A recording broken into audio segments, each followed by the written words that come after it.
प्यारे दोस्तों, हाजिर हुआ हूँ एक नई वीडियो के साथ। और आज की वीडियो का टॉपिक है जापान वीज़ा। ठीक है, common rejection reasons for Pakistani. देखें, पाकिस्तान से जो लोग अप्लाई करते हैं उनका वीज़ा क्यों रिजेक्ट होता है, इस पर एक छोटी सी वीडियो बनाना चाहता हूँ। आप लोगों को समझाना चाहता हूँ कि यार देखें, शॉर्ट सी बात यह है कि एक मुल्क आपसे जो रिक्वायरमेंट मांग रहा है, अगर आप वो रिक्वायरमेंट पूरी करते हो तो फिर तो 100% आपका वीज़ा डन है। और फॉर एग्ज़ाम्पल अगर आप वो रिक्वायरमेंट पूरा नहीं कर सकते तो डेफिनेटली बात यह है कि वो मुल्क आपको रिजेक्ट करेगा, क्योंकि उसने चेक लिस्ट दी हुई है कि भाई आपने अगर वीज़े पे आना है तो आपने ये डॉक्यूमेंट्स हमारे लिए पूरे करने हैं। हम लोगों को ये पता होता नहीं है कि भाई क्या करना है, कैसे करना है, बस हम लोग अप्लाई कर देते हैं, जो होगा देखा जाएगा। और फॉर एग्ज़ाम्पल अगर आपके पास सारे डॉक्यूमेंट्स पूरे हैं और आपने उनकी सारी रिक्वायरमेंट को पूरा किया और अगर आपका वीज़ा नहीं लगा तो इसका मतलब यह है कि आपके नसीब में वहाँ जाना नहीं है। ठीक है, तो आज समझेंगे कि जापान वीज़ा जो है वो रिजेक्ट क्यों होता है, इसकी क्या वजूहत होती हैं। देखिए, सबसे पहले तो मैंने पिछली वीडियो में आपको बताया था कि देखें जापान का विज़िट वीज़ा आप कैसे अप्लाई करोगे। कोई ऑनलाइन वीज़ा इसका है नहीं कि हम लोग ऑनलाइन इसके लिए अप्लाई करें। VFS ग्लोबल पे आप जाके अपॉइंटमेंट पकड़ोगे, अपॉइंटमेंट के बाद अपना फॉर्म वगैरह फिल करोगे।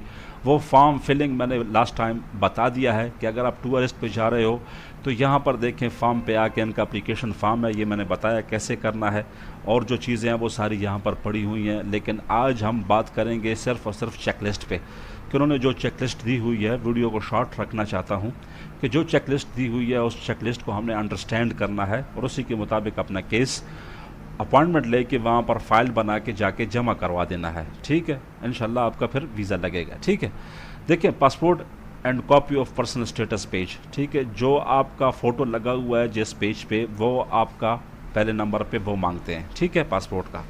Number 2, visa application form. ये लास्ट टाइम मैंने वीडियो में बताया था, ये फॉर्म पड़ा हुआ है, आप यहाँ से डाउनलोड कर सकते हैं और इसको फिल आउट कर सकते हैं, तरीका मैंने बताया है। ठीक है, सी, फॉर्म सी इसको बोलते हैं। ठीक है, सी कैटेगरी अगर आप विज़िट पे जा रहे हैं और कोई वीज़ा आपका है तो वो वहाँ से आप वीज़ा स्टेटस चेंज करोगे और फिर आप जो है उसके हिसाब से अपना फॉर्म फिल करोगे। लेकिन ये सी कैटेगरी का है तो देखिए, ये सी कैटेगरी का लास्ट टाइम मैंने बताया है। ठीक है, 1 photograph with white background, white background का होना चाहिए, 45 बाई 45 mm का या 4.5 cm बाई 4.5 cm का। कपड़े आपने डार्क पहने हुए हों, पीछे बैकग्राउंड वाइट होना चाहिए। Flight itinerary issued by travel agency और एयरलाइन ऑफिस। देखें, एटनरी बनती है। ठीक है, देखिए यहाँ पर इन्होंने एक एटनरी का सैंपल दिया हुआ है। ठीक है, यहाँ पर आपको सारे लेटर मिलेंगे, इन्विटेशन लेटर भी मिलेगा, आइटनरी इन जापान भी मिलेगा। ठीक है, तो आइटनरी देखें, ये इसको बोलते हैं ट्रैवल आइटनरी।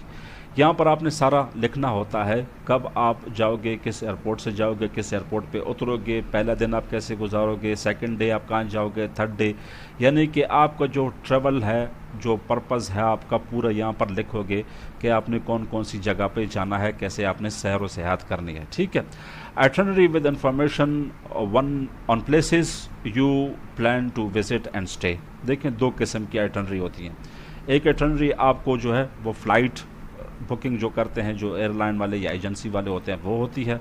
दूसरी आपकी ट्रैवल प्लान और ट्रैवल पर्पस, जैसे मैंने ये बताया है, इस हिसाब से आपकी होती है। ठीक है, देखें थर्ड इसमें क्या है, hotel booking same date as per itinerary and ticket. जिस आइटनरी के हिसाब से और जहाँ पर आपने होटल बुकिंग की हुई है उसकी डेट के हिसाब से आपने होटल बुकिंग करनी है।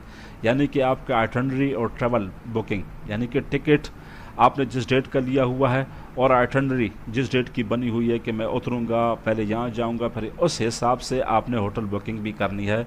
फॉर एग्ज़ाम्पल आप एक सिटी में उतर गए हो, फॉर एग्ज़ाम्पल उनके, ठीक है, तो उस सिटी की आपकी होटल बुकिंग होनी चाहिए। अगर आप उधर से उठ के दूसरी सिटी जा रहे हो, ठीक है, तो आपको पता है कि 4-5 घंटे का रास्ता है, तो मैं वापस इस होटल में नहीं आऊँगा, तो आपके पास दूसरी होटल बुकिंग होनी चाहिए कि मैं सेकंड डे वहाँ रहूँगा, ये उसकी होटल बुकिंग है। ठीक है, हर एक तरीका जो है, हर एक काम वो प्रोफेशनल तरीके से किया जाता है। ठीक है, सर्टिफिकेट ऑफ एम्प्लॉयमेंट। ठीक है, अगर आप देखें जॉब कर रहे हैं तो आपके पास कंपनी की तरफ से NOC होना चाहिए कि मैं इस कंपनी में काम कर रहा हूँ, कंपनी ने मुझे NOC दिया है कि ये छुट्टी पे जा रहा है, वहाँ 1 महीना लगाएगा, हमें कोई ऑब्जेक्शन नहीं है। ठीक है, कंपनी के लेटर पैड पे बना होना चाहिए, जिसमें नीचे कंपनी का मैनेजर का साइन होना चाहिए और कंपनी की स्टंप लगी होनी चाहिए विद डेट्स, ठीक है।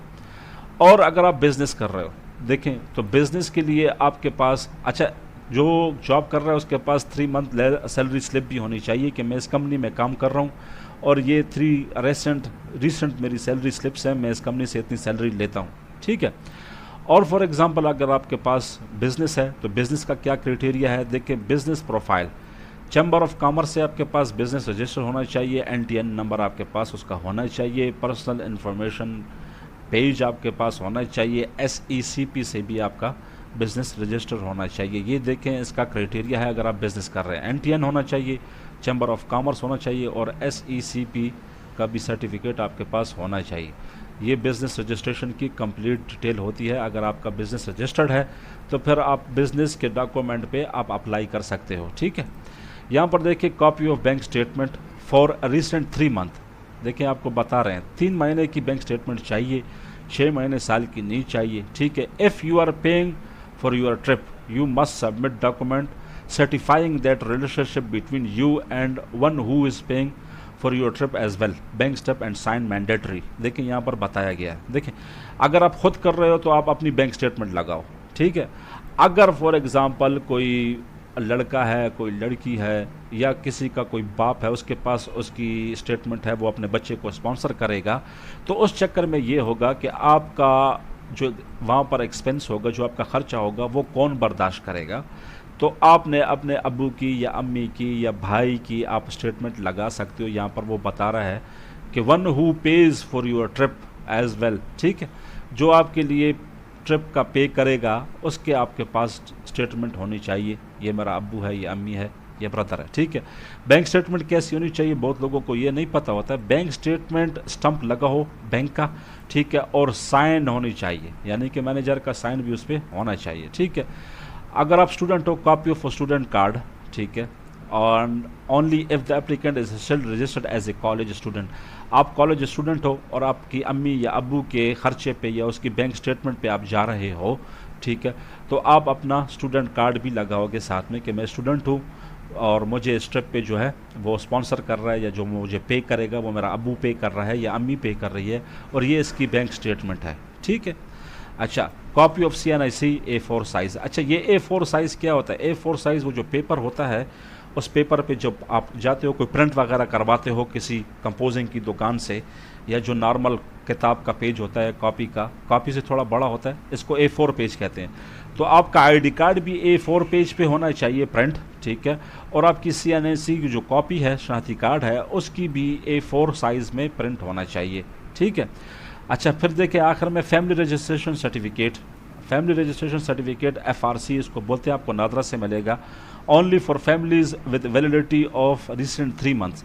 आपके पास रिसेंट 3 मंथ का होना चाहिए, पुराना नहीं कि आपने पुराना निकाला था साल पहले या 3 साल पहले या 5 साल पहले। इसके लिए बेहतर यही होगा कि आप अगर अभी अप्लाई कर रहे हो तो अभी आप FRC नया निकालो और नया उसके ऊपर डेट लिखी होती है वो आप पेश करो। तो मेरे भाइयों, जापान वीज़ा हासिल करने का ये आसान सी चेकलिस्ट है, ठीक है। बाकी आपको जो रिक्वायर्ड डॉक्यूमेंट हैं वो सारे एप्लीकेशन फॉर्म भी मिलेगा, इनविटेशन लेटर अगर आपका कोई कर रहा है तो वो भी यहाँ मिलेगा, डिटेल ऑफ कंपनी ऑर्गेनाइजेशन, आपकी कंपनी ऑर्गेनाइजेशन है, ये देखें ये फॉर्म भी यहाँ पर पड़ा हुआ है, डिटेल ऑफ कंपनी ऑर्गेनाइजेशन, ये आपने फिल करना है। ये सारी चीज़ें आप अच्छे से फिल करो और जो एप्लीकेशन फॉर्म है वो अच्छे से फिल करो और जाके अपॉइंटमेंट लो और अपना केस जो है सबमिट करा दो। फिर देखो आपका वीज़ा लगता है कि नहीं लगता है, ठीक है। अगर नहीं लगेगा तो फिर आपकी किस्मत में नहीं है, वैसे आपका लगेगा, क्योंकि ये चेकलिस्ट वो देते इसलिए हैं कि हमें ये डॉक्यूमेंट चाहिए, आपके पास हैं तो आप आ जाओ, बिस्मिल्लाह करो, ठीक है। हाज़िर होंगे नई वीडियो में, तब तक के लिए वस्सलाम।